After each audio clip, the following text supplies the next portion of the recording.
네, 추석 연휴 이후 코로나19 신규 확진자가 다소 늘었지만 전반적인 감소세는 유지되고 있습니다. 네, 올가을은 코로나와 계절 독감이 동시에 유행하는 트윈데믹 가능성도 제기되고 있습니다. 오늘 관련 내용들 이형민 세브란스병원 진단검사의학과 교수와 함께 이야기 나누겠습니다. 교수님 어서 오십시오. 어서 오십시오. 저희가 조금 전에 리포트를 보여드렸는데 오늘 발표된 신규 확진자 9만 3천여 명입니다. 확진자가 계속 늘어나는 듯한 추이인데 감소세는 유지된다고 해서 이 현재 상황 어떻게 바라보고 계시는지요? 말씀하신 대로 이제 어제 발생한 확진자는 9만 3천 명이 좀 넘어서요. 전주 동일요일에 8만 5천 명에 비해서는 한 10% 정도 증가한 게 맞습니다. 그래서 이제 일단 확진자 전체 숫자로 보면은 늘어난 건 맞는데 네. 전반적인 발생 양상 자체는 저희가 대략 한 8월 중순 정도부터는 지속적으로 지금 감소하고 있는 양상을 보여주고 있거든요. 그래서 지금의 이런 증가세가 또 다른 어떤 새로운 유행으로 연결되는 신호라고 보기보다는 감소세의 중간에 나타난 일시적인 급등 정도로 보시면 될 것 같고요. 그다음에 이렇게 이제 일시적으로 증가하게 된 원인은 아무래도 추석 연휴 기간 동안에 만남이 많아졌기 때문에 거기에 따른 증가라고 보시면 될 것 같습니다. 예. 작년 추석과 좀 비교해봤을 때 확진자가 크게 늘거나 하진 않을지. 왜냐하면 거리두기가 해제된 이후에 좀 더 이동량이 많아졌다라는 통계는 많이 나오고 있지 않습니까? 그래서 걱정을 하는 것 같은데 이 가능성 어떻게 보십니까? 예, 어느 정도 늘기는 할 겁니다. 근데 그 폭이 말씀드렸던 것처럼 새로운 유행이라고 볼 정도로 그렇게 크지는 않을 걸로 생각이 되고요. 네. 일시적인 반등 이후에 다시 또 감소하는 추세를 이어나갈 걸로 보입니다. 다만 이제 여기서 조금 주의가 필요한 거는 저희가 이제 코로나19 확진자 중에서 위중증으로 가는 사람들은 아무래도 고령층이 많지 않습니까? 예. 근데 지난 한 주간 이루어졌던 만남들이 주로 가족 내에서의 만남이었고 네. 그게 그동안 뵙지 못했던 어르신들을 뵙는 종류의 만남이 굉장히 많이 늘었거든요. 그래서 확진자가 증가하는 추세가 약간 있으면서 그 안에서의 확진자의 분포가 만약에 취약계층인 고령층 위주로 나오게 된다면 그러면은 위중증 환자나 사망자는 확진자의 규모보다도 조금 더 증가할 수가 그쵸. 있습니다. 그래서 이런 부분들에 대해서는 저희가 좀 주의를 갖고 지켜봐야 할 걸로 생각이 됩니다. 예. 현재 오늘 발표된 위중증 환자는 507명, 사망자는 60명입니다. 이렇게 코로나가 조금은 줄어드는 듯한 상황에서 독감 환자가 많이 늘고 있단 말이죠. 그래서 트윈데믹이라는 말까지 나오는데 독감이 좀 추워질 무렵에 나오는 걸로 계절 독감이 그렇게 알고 있었는데 좀 빨리 온 것 같아서요. 이유가 궁금합니다. 예, 맞습니다. 이제 독감은 사실 지난 2년 동안 저희가 거의 환자를 볼 수가 없었는데요. 올해는 이상하게 여름철부터 독감이 좀 시작이 됐습니다. 여름철부터 시작됐다고 말씀드렸는데 구체적으로 언제부터냐 하면은 국내에서 독감 환자가 처음으로 최근에 보고된 게 7월 11일부터 7월 17일 사이, 즉 주수로 따지면 28주 차입니다. 이때 179건 중에서 5건의 독감 환자가 확인되면서 2.8% 예. 정도의 독감 환자가 나왔거든요. 그래서 올해 같은 경우에는 예년보다 훨씬 빠른 7월 중순 정도부터 독감 바이러스가 확인이 됐거든요. 근데 이제 이게 그 이후에 줄어들지 않고 점점 늘어나는 추세로 지금 가고 있습니다. 그래서 지난주였던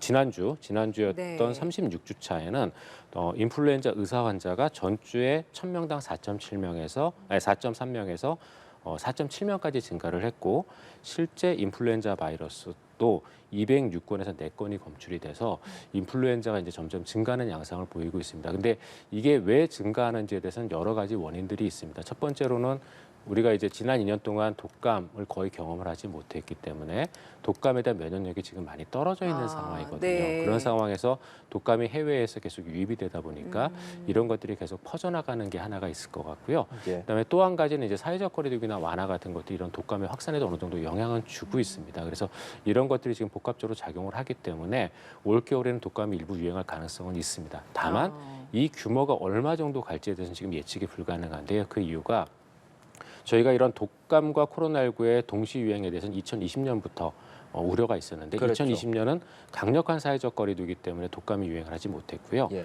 그다음에 작년 같은 경우에는 거리두기가 완화됐음에도 불구하고 독감이 유행을 하지 않았는데 그 이유는 독감과 코로나19는 서로 경쟁하는 관계에 있다 보니까 코로나19가 확 퍼지면 독감이 잘 퍼지질 못합니다. 그래서 그런 양상들이 일부 관찰이 되거든요. 네. 그래서 올해 같은 경우에도 코로나19의 발생 양상과 그다음에 코로나19와 독감에 대한 면역력들이 독감률이 어떻게 유지되느냐에 따라서 올해의 독감 양상은 조금 다를 걸로 생각이 되고요. 먼저 독감을 거쳐갔던 호주, 보통 저희가 이제 북반구가 여름일 때 남반구는 겨울이기 때문에 네. 주로 이제 독감 시즌을 주고받는데요. 호주 같은 경우는 올 여름에 전체 인구의 0.8% 정도가 이제 독감에 감염이 됐습니다. 그게 보통 한번 독감이 돌면 한 2에서 5% 정도까지 감염이 되는데 전에 비해서는 엄청나게 많이 늘어난 셈이지만 평년도에 비해서는 이것도 좀 줄어든 셈이긴 하거든요. 그래서 이 규모, 독감의 유행 규모가 어느 정도 될지에 대해서는 앞으로 조금 상황을 지켜봐야 될 것 같습니다. 예. 독감과 코로나를 같이 좀 말씀해 주시고 계시는데 사실 두 질환의 증상이 좀 비슷하지 않습니까? 어떻습니까, 증상이? 예, 맞습니다. 증상은 되게 비슷한데요. 발열, 기침, 인후통 등의 증상이 있기 때문에 저희가 증상만으로 이 두 가지의 질환을 감별하기는 어렵습니다. 그럼 어떻게 구별을 할 수 있죠? 그래서 이 두 가지를 진단할 수 있는 방법은 간별 진단할 수 있는 방법은 진단검사법밖에는 없고요. 그러한 진단검사법 중에는 뭐 저희가 그동안 해왔던 것처럼 PCR이라고 부르는 검사법이 가장 정확하고 빠르게 저희가 검사를 할 수가 있습니다. 그리고 이제 이것들 외에 신속항원 검사법도 역시 쓸 수가 있지만 코로나19에서와 마찬가지로 독감의 신속항원 검사법도 대략 한 정확도는 40에서 60% 정도일 걸로 생각이 돼서요. 이러한 신속항원 검사법의 경우에 있어서는 저희가 대상자를 잘 보고 선별적으로 써야 될 걸로 생각이 됩니다. 야, 사실 저희가 이 바이러스 검사법에 대해서 그동안은 너무 몰랐는데 코로나19 이후에 이렇게 뭐 PCR 검사다 이런 표현까지 용어까지 알게 되지 않았습니까? 그전에는 독감에 걸렸을 때는 병원에 가서 독감입니다. 감기가 아니라 뭐 독감입니다라고 또 진단을 받았는데 그럼 그때 진단했던 방법이 PCR 검사다 이렇게 이해를 하면 되는 건가요? 그렇지는 않고요. 저희가 이제 일선 의료기관, 특히 이제 1차 의료기관에서 그동안 써왔던 네. 방법은 크게 두 가지인데요.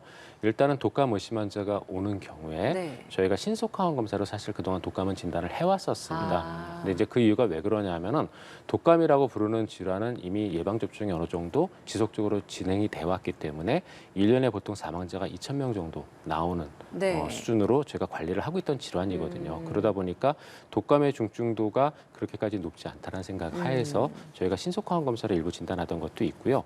또 한 가지 중요한 거는 독감이 의심되어지는 경우에 저희가 이제 타미플루라는 치료제를 쓸 수가 있는데 그쵸. 이 치료제는 독감 호발 시기에는 증상만으로도 처방이 가능하거든요. 그러다 보니까 진단검사법이 정확하지 않더라도 약 처방으로 놓친 독감 환자를 우리가 보완할 수가 있고 네. 그다음에 이 타미플루라고 부르는 약제가 그렇게까지 이제 부작용이 심한 약제는 아니다 보니까 이런 것들을 병행하면서 저희가 이제 독감을 어느 정도 관리를 해올 수가 있었습니다. 그런데 이제 코로나19 같은 경우는 지금 독감하고는 약간 상황이 다르거든요. 네. 아직까지도 1년에 사망자가 대략 한 2만 명에서 한 5만 명 사이 정도 발생할 걸로 예측이 되고 그다음에 거기에 따른 여러 가지의 격리라든가 사회적 비용들이 발생을 하고 있기 때문에 이 두 가지는 약간 상황은 다르다 보니 저희가 코로나19는 보다 더 정확한 방법이 PCR 위주로 계속 진단을 해왔던 거죠. 근데 그렇다면 코로나19 환자에게 타미플루를 처방하는 것도 적절하진 않을 것 같고 또 독감 환자에게 이게 코로나19라고 잘못 판단하는 것도 안 될 것 같은데 그런 경우에 어떤 식으로 치료제를 활용해야 할지도 궁금하고 두 가지가 같이 걸리는 트윈데믹의 경우는 어떤 치료제를 또 사용해야 할지도 궁금한데요. 말씀하신 대로 그렇게 약제가 들어가서는 안 되고요. 각각의 감염을 일으킨 병원체에 맞는 약제가 투여가 돼야 되거든요. 그러다 보니까 그거를 감별하기 위해서는 독감이나 코로나19 유사 증상을 갖고 있는 환자가 의료기관을 내원했을 때 이 두 가지를 감별할 수 있는 검사법을 처음부터 쓰는 게 좋습니다. 그래서 이제 동시진단법을 쓰는 게 제일 예. 좋거든요. 그래서 이 동시진단법에서는 코로나19와 독감을 한꺼번에 진단할 수 있는 키트를 써야 될 걸로 생각이 되고요. 지금 그게 있는 겁니까? 맞습니다. PCR도 있고 그다음에 신속항원도 각각 해도 되고요. 그다음에 동시에 또 할 수 있는 것도 개발돼서 식약처 승인을 받은 걸로 알고 있습니다. 그래서 신속항원, PCR 둘 다 있고 PCR 같은 경우에는 저희가 이 트윈데믹 얘기가 나왔던 2020년 겨울에 이미 개발을 해서 식약처 승인까지 받은 네. 제품들이 있거든요. 그래서 그거를 사용하시면 됩니다. 그래서 이 두 가지를 필요에 따라 써야 되는데 일반적인 그 환자들의 경우에 있어서는 말씀드렸던 것처럼 뭐 독감이 유행을 하게 되는 시즌이라면 독감에 대한 신속항원 검사와 그다음에 신속항원 검사 음성이라도 약을 처방함으로써 저희가 어느 정도 저희가 그분들을 치료할 수가 있고 예. 그다음에 또 그러한 저위험군 같은 경우에는 코로나19도 비교적 고위험 위중증으로 가지 않기 때문에 큰 문제는 없을 걸로 생각이 됩니다. 다만 고위험군의 경우에 있어서는 이 타미플루라는 약제도 그렇고 팍스로비다라는 약제도 그렇고 둘 다 감염 초기에 쓰면 쓸수록 효과가 훨씬 좋거든요. 그런데 신속항원 검사는 PCR에 비해서 양성이 나오는 시기가 3일이나 4일 정도 뒤이기 때문에 치료 자체가 3, 4일 정도 지연될 수가 있습니다. 그래서 고위험군의 경우에 있어서는 지금까지처럼 PCR을 좀 자유롭게 받을 수 있도록 저희가 해야 될 것 같고요. 그 외에 그 환자군에 대해서는 신속항원 검사를 효과적으로 좀 병행해야 될 걸로 생각이 됩니다. 그리고 또 이런 것들이 필요한 이유가 저희가 이러한 트윈데믹에 의한 그 문제는 크게 두 가지가 발생을 하는데요. 첫 번째는 발열 환자가 많아짐으로써 의료 체계에 대한 부담이 굉장히 커질 수가 있습니다. 그리고 또 이 두 가지를 감별하기 위해서 이런 여러 가지 검사를 하다 보니까 거기에 네. 따른 업무들이 과중하게 발생을 할 거거든요. 거기에 따른 게 하나가 있고 두 번째는 트윈데믹 도중에 동시감염 환자들이 발생할 겁니다.